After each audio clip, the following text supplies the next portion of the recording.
Assalamualaikum warahmatullahi wabarakatuh. Salam budaya. Saya Dimas Yantoro dari kelompok 2.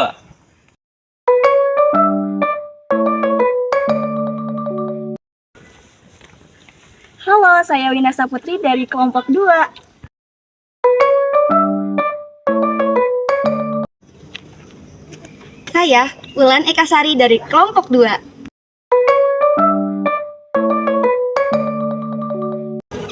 Halo, saya Dwila Pingga dari kelompok 2.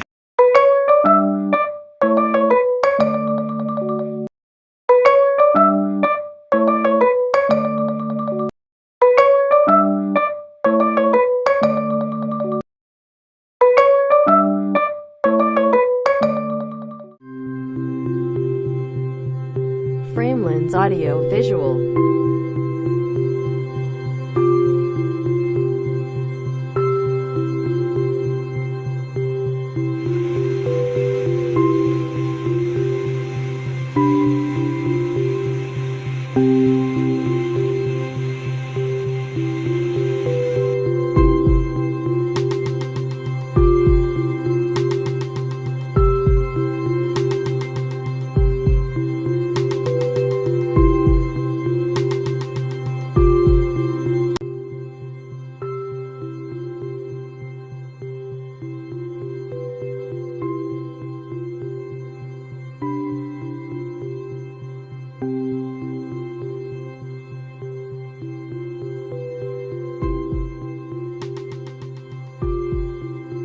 Framelins Audio Visual. Pertama saya mengucapkan banyak terima kasih atas kehadirannya adik-adik mahasiswa dari IAIN. Nggih, Pak. IAIN Gunung IAIN Syekh Syekh Nurjati ya. Iya.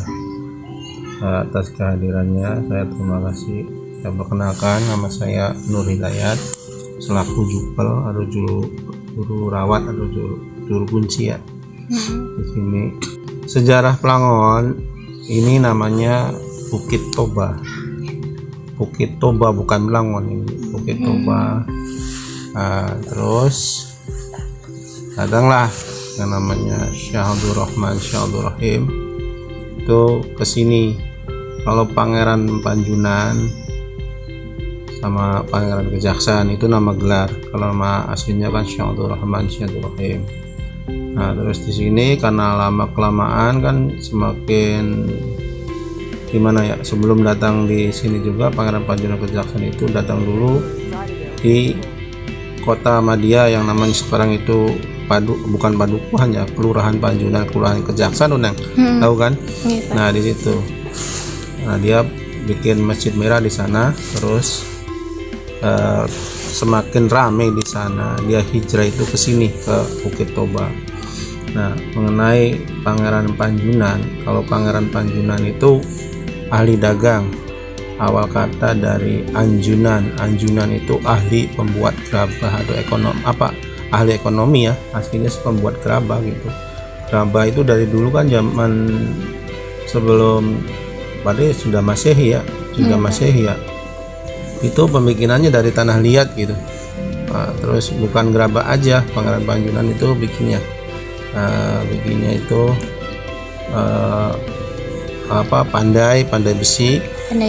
Yang sekarang itu kalau gerabah itu jamblang, tahu kan jamblang? Iya. Itu kan gerabah semua itu. Nah ini gurunya di sini. Terus dari terus di sana itu pandai jemaras, belajarnya juga di sini. Nah mungkin itu kalau Pangeran Panjunan itu ahli ekonomi, kalau Kejaksaan itu ahli hukum. Nah mengenai Pelangon, sejarah Pelangon itu awal kata dari Tegal Kelangenan. Tegal itu hutan, kelangenannya itu untuk ketenangan. Jadi hutan untuk ketenangan. Karena mungkin lama kelamaan di sana udah ramai, hijrahlah Pangeran Panjunan Kejaksaan itu ke sini. Jadi ini makam makam waliullah. Jadi ini wali dikubur wali. Nah makam ini di sini bukan dua nih, makam itu 4. Di sana 2, di sini 2. Kalau yang di atas di sana itu namanya Pangeran Bratawiropas atau Pangeran Atas Angin, gelar Pangeran Pelangon. Nah di situ. Jadi kalau Pelangon awal dari Tegal, awal kata dari Tegal Kelangenan. Tegal itu untuk ketenangan, Tegal itu hutan, ketenangan, kelangenannya itu ketenangan gitu ya. situ. Jadi Pangeran Panjunan itu ahli ekonomi dan ahli dagang. Nah, mengenai selain itu kan di sini kan ada yang namanya binatang ya. Nah, namanya kera itu atau monyet. Iya. Sebenarnya monyet itu, kera itu bukan kera jadi-jadian itu. Tadi kera itu kera peliharaan dari Pangeran Panjunan Kejaksaan waktu sebelum dia menyebarkan agama Islam ke tanah Jawa khususnya Cirebon, yaitu hijrah dulu ke Aceh. Nah di situ ada namanya Aceh Singkil. Jadi monyet itu dari Aceh Singkil, dulunya dua pasang. Akhirnya semakin lama kan berkembang. Sama dengan kita itu sama. Jadi umurnya kayak manusia, lahirnya juga kayak manusia gitu.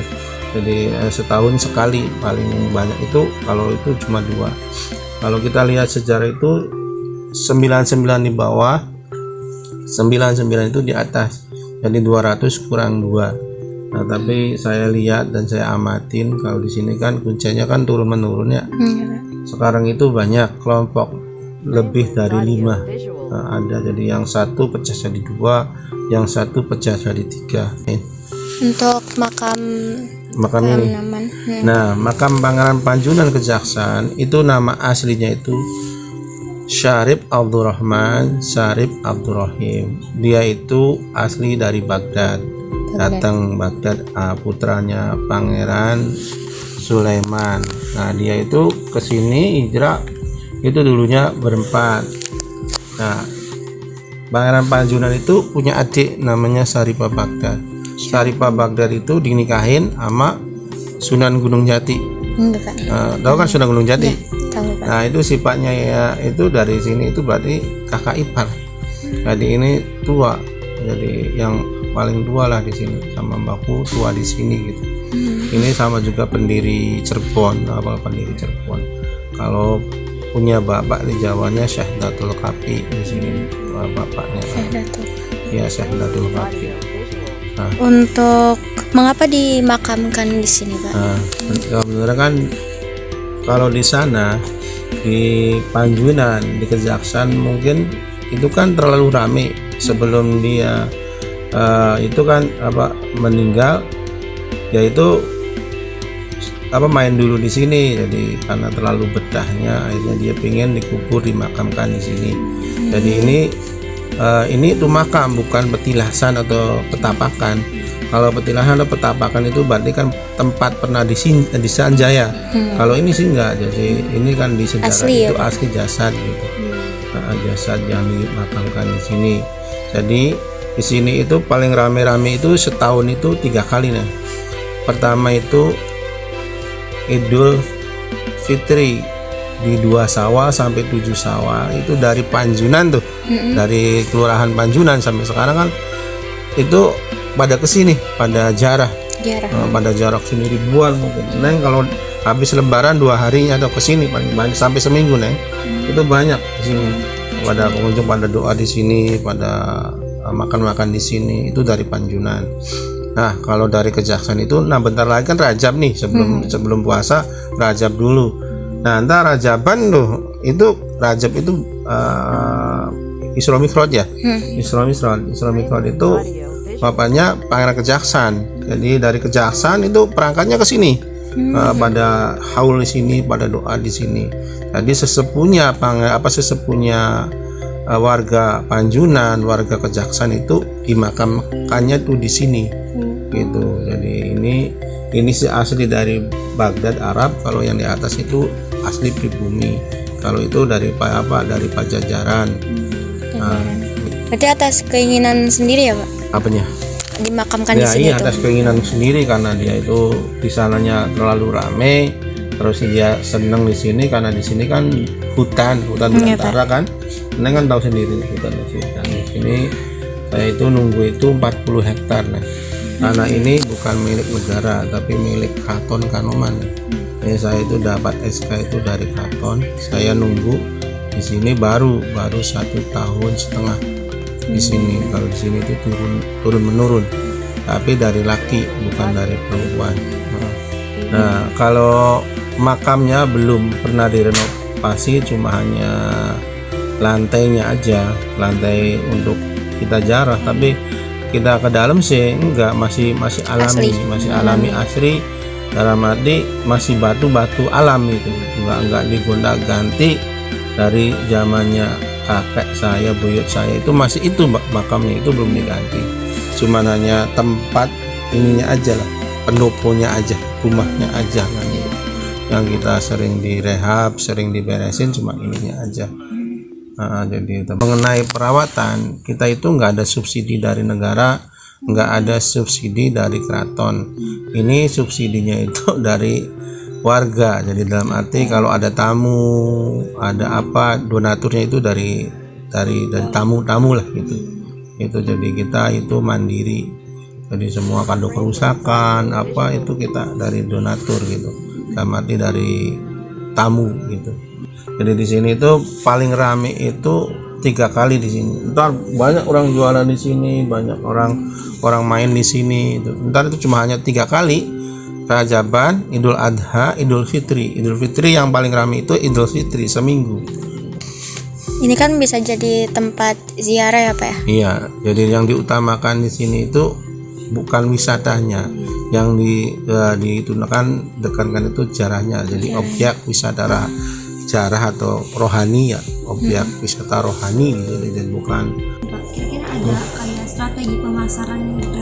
Nah, untuk mengenalkannya itu kebanyakan itu dari YouTube, dari TV One, TV Antv, itu ya pada kesini gitu. Kita kayak neng aja menanyakan sejarah gimana ini apa bagaimana kan gitu. Mungkin kayak neng gitu. Jadi kita dipromosikannya itu ya dari ada YouTuber juga ada, dari televisi juga ada.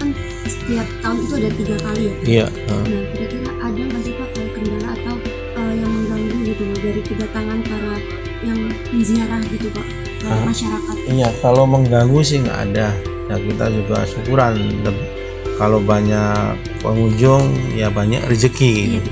Karena kita itu kan di sini kan sistemnya ikhlas ridho gitu. Siapa yang ngasih ya kita terima, kita nggak ngasih ya kita nggak meminta gitu. Cuma hanya kita bikin kotak sodaqoh lah gitu. Untuk itu mengenai perawatan di sini gitu. Untuk perawatan atau apa aja, untuk pakan monyet, untuk apa itu dari situ, dari tamu-tamu itu.